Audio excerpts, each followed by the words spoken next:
болуптур. Ал болсо жолдон кетип баратып чоң кесим эт таап алат экен. Жолдон кетип баратса эле чоң суу бар экен. Анда көпүрө бар болчу. Өтүп баратса өзүнүн чагылышын көрүп, бул суунун ичинде дагы бир ит бар турбайбы деп, оозундай этти көрүп алып, ал этти да мен жесем деп ойлонуп кетет экен. Анан өзүнүн көлөкөсүн көрүп алып, бир кезде үрүп баштайт экен. Анан оозундагы эт сууга жолдон чоң эт таап алат экен да. Анан ал аябай ачка экен да. Анан башка жака барып тамагымды жайдан жейм деп ойлонот экен да.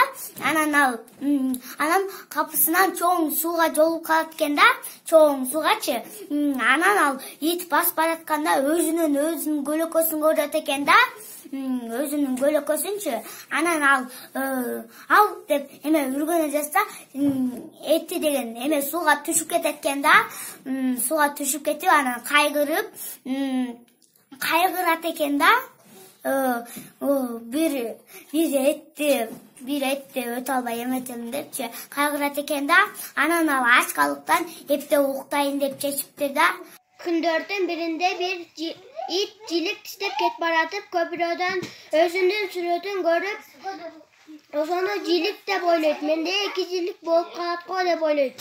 Анан ошол жиликти айланатса, сууга түшүп, ачка калат. Ит бир күнү бир кесим эт таап алат экен.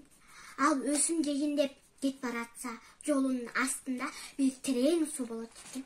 Ал көпүрөдөн өтүп баратып, бир ит оосуна эт тиштейген итти көрөт экен.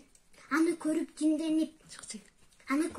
жинденип дароо үрбөйсө, терең сууга эти түшүп кетип кабаланып ыйлайт экен.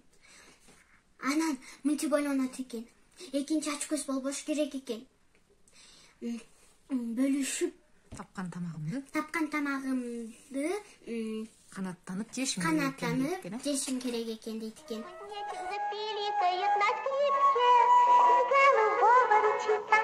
Начинается река, а дружба начинается с улыбки.